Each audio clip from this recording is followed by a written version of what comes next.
Pakistan custom ने तिजारत के फरोग के लिए फेसलेस सिस्टम मुतारिफ करवा दिया। स्पीडी क्लियरेंसेस की जाए, एक जीडी 108 घंटे में क्लियर होती थी, अब वो क्लियर हो रही है 66 आवर में। There is no element of corruption. पहले तो बताइएगा कि पहले वाले सिस्टम में और इस सिस्टम में क्या बुनियादी फर्क है और क्यों कर जरूरत पेश आई कि एक नया सिस्टम मुतारफ करवाया जाए। ये बेसिकली इसका एक कॉन्टेक्स्ट है, एक ट्रांसफॉर्मेशनल प्लान जो है प्राइम मिनिस्टर ऑफिस से अप्रूव हुआ एफबीआर के लिए, तो ये this is part of that transformational plan. तो वो प्लान क्या है कि जी यहाँ पे स्पीडी क्लियरेंसेस की जाएं, लोगों की ट्रेड फैसिलिटेशन के लिए काम हो, और अगर कहीं पे कबाहत का कोई एलिमेंट है तो उसको ख़त्म किया जाए। तो अभी सिस्टम में पहले क्या हो रहा था और अब क्या है, ये basically this is continuation of the reforms which had been undertaken in Pakistan customs from time to time. मतलब पहले किसी ज़माने में आपको याद होगा पैक्स का सिस्टम आया था, उसके बाद जो है फिर वीबॉक हमने इंडिजिनसली डेवलप किया अपना, और अब हम जा रहे हैं इसकी तरफ, फेसलेस कस्टम्स असेसमेंट की तरफ। अच्छा, पिछले निज़ाम में जो इंटरेक्शन था वो जो है between the custom collector and the tax payer वो ज़्यादा था, उसको हमने जो है एलिमिनेट कर रहे हैं कि वो इंटरेक्शन ना हो। उस इंटरेक्शन के ना होने के कई फायदे हैं। एक तो टाइम बच जाता है जो एम्प्लॉय जो है काम कर रहा है जो है, दूसरा ये है कि जो कोई अगर एलिमेंट या परसेप्शन ये है कि जी कहीं पे कोलूजन है, that can be real, that can be perception, वो अलग बात है एक। लेकिन ये है कि उस परसेप्शन को या उसको का खात्मा हो जाता है। और तीसरा ये है कि जी लोगों की जो क्लियरेंसेस हैं वो जल्दी होना शुरू हो जाती है। अब पिछले सिस्टम में प्रॉब्लम क्या आ रहा था? प्रॉब्लम ये आ रहा था कि जी अप्रेजर्स हमने डिफरेंट ग्रुप्स में बिठाए हुए हैं और वो मल्टीटास्किंग कर रहे थे। ठीक है, मल्टीटास्किंग ऐसे कि जी सुबह है वो हियरिंग पे जा रहे हैं, कहीं एफटीओ में कोई केस लगा हुआ है उस पे जा रहे हैं, फिर वो कुछ और कोई जवाब कहीं बनाना है किसी रिट पिटीशन का, वो उसका ड्राफ्ट तैयार कर रहे हैं। कि एक किसी बंदे ने goods declaration for example submit कराई है सुबह 9 बजे और वो फारिग हुआ है 2 बजे जाके, 5 घंटे तो चले गए उसके। ठीक है ना, ठीक है, उसको हमने डेडिकेट कर दिया कि उन बंदों को एक हाल में, विच इज जो आप अभी देखेंगे जाके, उस हाल में बिठा दिया कि वो सुबह आएंगे और रात तक वहां पे काम करेंगे और वो सिर्फ यही काम करेंगे अप्रेजमेंट का। तो जब थोड़ा सा आप चेंज करते हैं, टिंकरिंग करते हैं उस एनवायरनमेंट के साथ, तो बिहेवियरल चेंजेस भी कुछ आ जाती हैं। तीसरा उसका ये है कि जी जो आपका पूलिंग ऑफ नॉलेज, अभी एक अप्रेजर के पास जीडी आई, वो आइसोलेशन में कहीं बैठा हुआ है, अब उसको किसी चीज की समझ नहीं आ रही, तो फौरन डॉक्यूमेंट कॉल करेगा।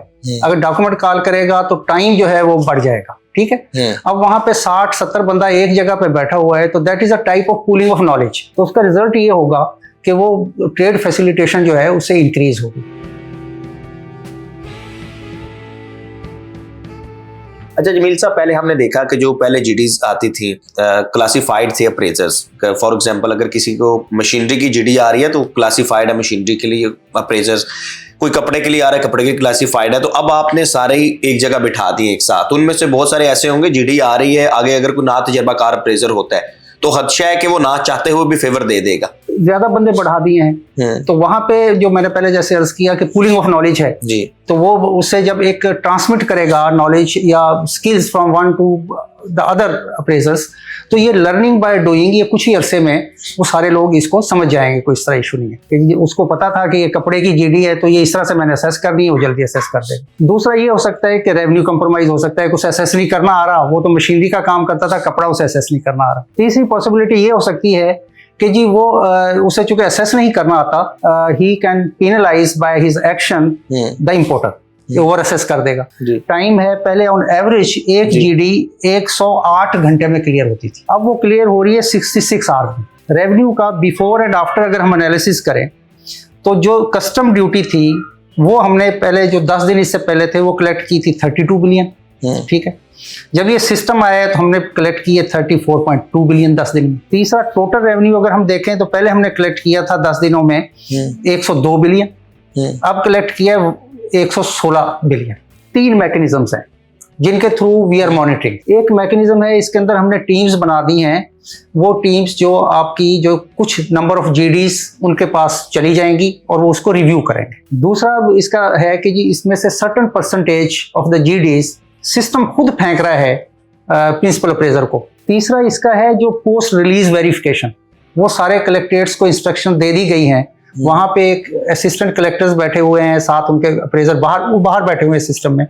गुड्स जा चुकी हैं, क्लियर हो चुकी हैं। अगर बाद में पता चलता है कि यहाँ पे कोई कमी पेशी है, कोई कम रेवेन्यू कलेक्ट हुआ है, तो उसके लिए डिमांड रेज की जाती है।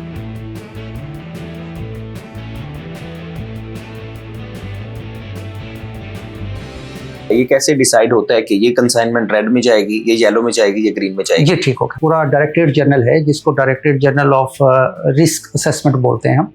उसकी मीटिंग होती रहती है, तो हम उसका बिहेवियर जो है वो एनालाइज करते रहते हैं। तो there are certain parameters which have been fed into that system. System decide करता है, बंदा डिसाइड नहीं करता। ग्रीन में कौन सी जाएगी, जिसका पास्ट अच्छा है, ड्यूटी टैक्सेस ये प्रॉपर पे करता रहा है। अगर इस तरह जमील साहब, अगर ग्रीन चैनल की रेशो बढ़ जाती है, जी। तो अगर क्योंकि इसमें अप्रेजर तो डॉक्यूमेंट्स कॉल कर ही नहीं सकता, तो इस तरह तो जो स्मगलिंग थ्रू पोर्ट है उसमें इजाफा नहीं हो जाएगा? जो ग्रीन में जा ही हो रहा है, सिस्टम ग्रीन में उसको भेज रहा है जिस पर वो ट्रस्ट कर रहा है कि येलो में चली गई, कि इसका डॉक्यूमेंट जरा देख लें इसका। तो अगर येलो का है तो ये फेसलेस सिस्टम में जो बैठे हैं चेक कर सकते हैं, कॉल कर सकते हैं डॉक्यूमेंट। जी बिल्कुल कर सकते हैं। ठीक है। तीसरा ये है कि जी जो बिल्कुल ही जिसको सिस्टम कह रहा है कि नहीं यार इसको मैं नहीं ट्रस्ट करता, कुछ there is some problem, it needs investigation, तो वो रेड में चली जाती है। कि जो येलो वाला है that is a tricky part, तो इसमें ये डॉक्यूमेंट्स भेजे, हमें तो समझ नहीं आ रही। ये भी हो सकता है उसकी फिजिकल एग्जामिनेशन कॉल कर ले कि इसका जो है ट्रेड का फैसिलिटेशन बढ़ी है और लोगों की जो कॉस्ट ऑफ डूइंग बिजनेस है